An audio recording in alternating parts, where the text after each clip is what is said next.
Hey everyone! Welcome back to our channel. Today we're tackling an incredibly important topic, how to avoid criticism and focus on constructive feedback. Whether you're a student, a professional, or just looking to improve your interpersonal skills, this is for you. So, let's get started. Let's start with a question: what's the difference between criticism and constructive feedback? It's an important distinction, and understanding it can dramatically improve the way we communicate in our personal and professional lives.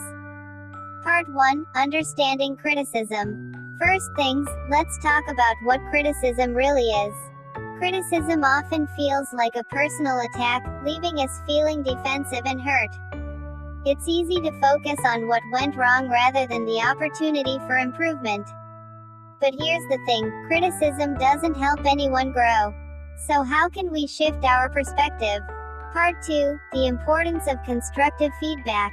First off, let's talk about why constructive feedback is crucial. Unlike criticism, which can deflate and discourage, constructive feedback is all about encouragement and growth. It helps us understand what we can improve while recognizing what we're doing well.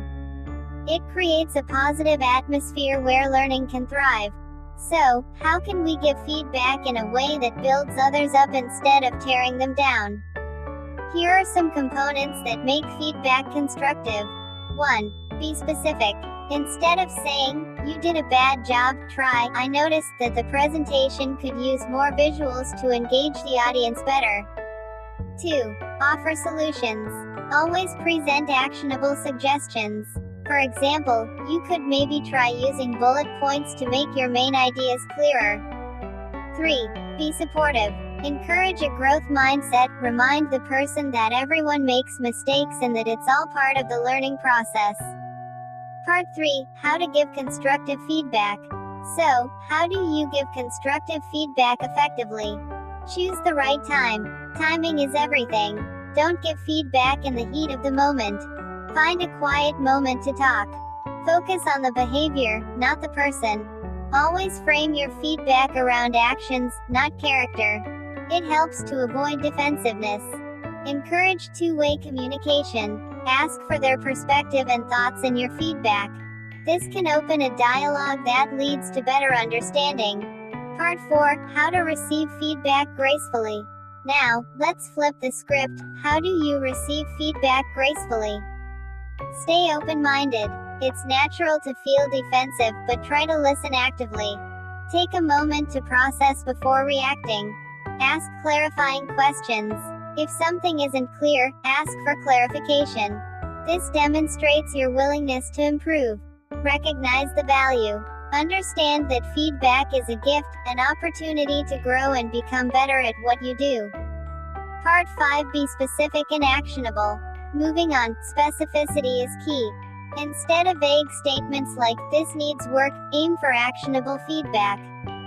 For instance, instead of saying, "You should write better reports," try, "To enhance your reports, consider adding a summary at the beginning to help the reader grasp the main points quickly." This way, the person receiving feedback has a clear path forward. Part 6: Practicing constructive feedback. Practice makes perfect. The more we give constructive feedback, the better we'll get at it. Try it in low-stakes situations, such as with friends or family, before applying it in more serious environments. Part 7: The sandwich method. One effective technique is the sandwich method. Here's how it works: start with a positive comment, then share the area for improvement, and finish with another positive note. For example, let's say a colleague presented a project. You might say, "I really loved your creativity in this project, your ideas were refreshing. I think the data analysis could be a bit clearer for our audience." Overall, your passion for the subject really shines through. This method keeps the conversation balanced and encourages growth. In conclusion, by focusing on constructive feedback instead of criticism, we not only help others grow, but we also create a more positive and collaborative atmosphere. Remember, we're all in this together and the goal is improvement. So, to wrap it up, remember, focus on positivity, be specific, listen actively, create a safe space, and practice regularly. The next time you find yourself in a position to give or receive feedback, think about how you can make it constructive instead of critical. If you found this video helpful, give it a like, subscribe for more content like this, and share your thoughts in the comments below. What techniques do you use for giving or receiving feedback? Until next time, keep striving for growth and positivity. See you in the next video.